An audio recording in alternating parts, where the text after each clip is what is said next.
Well, the first question has got to be, after what we've been hearing about this tour, how's your head? It's fine. It's still there. It's fine. It's a bit sore, but nothing too critical.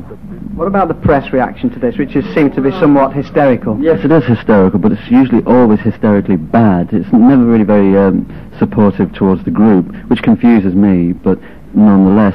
I think really, because there was an incident in Wales last week, and the Sun deliberately reported it in a very stupid way, I think what happened in Preston was really a direct result of what the Sun had written about. So I think the press, when they report things in a very hysterical way, can actually provoke things and continue them. Press are fascinated by you, though, aren't they? Yes, they are. I don't know why. I mean, they say I'm an anarchist, and they say very strong things about me, which aren't true.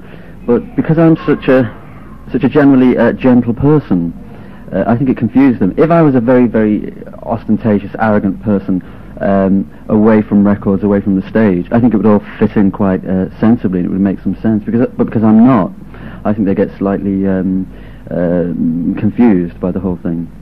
Do you, I mean, you've done a lot of interviews and a lot of talking to the press. Are you now bored with it and start to lie a bit? I'll tell you why, because I read a long interview with you in The Melody Maker, which described your younger years in Manchester. Now, I had younger years in Manchester, and I know Manchester pretty well, but reading your description of it was like reading something about a foreign land. Why?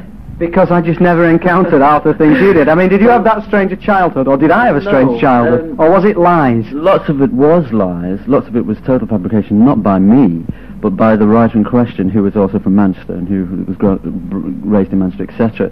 But so there was some fabrication. But no, largely, I mean, large blobs of it were quite true. Quite true. So you don't regard your past in Manchester with much affection? Well, yes, I do. Some affection, not too much affection. I mean, there were very stark, very strange things, but with some affection, obviously, yes. But I'll admit that most of what was written in that particular piece seemed very dark and doomy. You're glad to get out of Manchester, because you don't live here very often now. Well, for the last 12 months I didn't, but in recent months I have been. I have been for some reason. But it's not really glad. I don't really feel glad. I don't really feel unhappy to be away from Manchester. It's I can appreciate it, I can like it, and similarly with London. Can you like both Rough Trade and EMI? This is the other burning question at the moment. Well, people keep saying, you know, how does it feel now, of course, that you're a millionaire? Are you a millionaire? I'm not even rich, which you obviously won't believe. I'm not even rich. I believe it. I know, well, maybe you do. I mean, one of the reasons why we have to move to EMI is for financial reasons. Not that we want more, but just that we want some. We've made lots of records which have done really well, and we've never seen any money for them. And we've never ever made a penny on tours, which have always been really successful. So really, in order to keep the group together in a sensible way, we do need some backing, which EMI offer. Again, is that hysterical calls from the music press of sellout? Well, I think they'll get over the whole thing. I mean, when we signed to Rough Trade, they said, the music press said we signed for £250,000. We signed to Rough Trade for £5,000, which at that time just covered equipment. So in essence, we really signed to Rough Trade for nothing. But everybody said, all the press had said it was a hysterically huge amount, which is totally untrue. The same thing is happening now. It's just the way the press are, I suppose. It's all an interesting turnaround, because of course you wanted to be at least a music journalist, or you wanted to enter the journalistic profession. Do you think if you had have done, you would have been making the same hysterical responses to another Morrisey? I don't think so. I really don't think so, because I was very interested in music, and not really gossip and hearsay and such things which really seem to form the heart and the kidneys now of the music press. So no, I was always interested in music and not just really barroom gossip, as it were. I think The Queen Is Dead is the best LP you've made, do you? Yes, I do. Will the next one be even better? Yes, it will be. Even stronger. Even stronger.